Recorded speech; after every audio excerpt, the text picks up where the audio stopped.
தொடர்ந்து 3 முறை இந்தியாவின் பிரதமராக இந்திய மக்களால்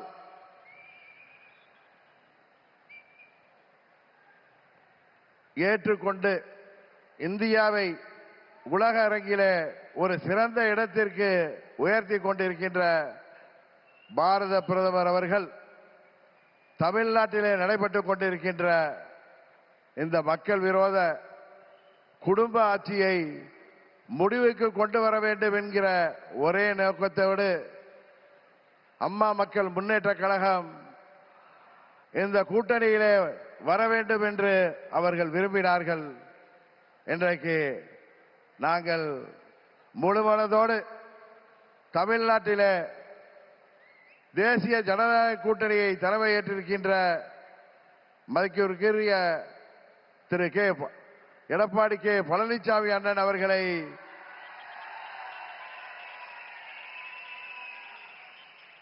முழுமனதோடு ஏற்றுக்கொண்டு வந்திருக்கிறோம்.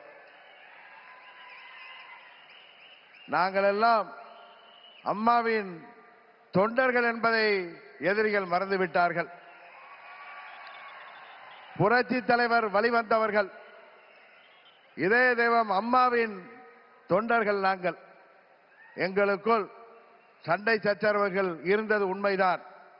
ஆனால் தமிழ்நாட்டின் நலனை கருதியும் அம்மா மக்கள் முன்னேற்ற கழகத்தின் நலனை கருதியும் மாண்புமிகு பிரதமர் அவர்களின் அழைப்பை ஏற்று நாங்கள் எங்கள் மனதிலே இருந்த எல்லா கோபதாபங்களையும் விட்டுவிட்டு 21 நம்மால் முடியாமல் போன அம்மாவின் ஆட்சியை உறுதியாக தமிழகத்திலே ஏற்றிட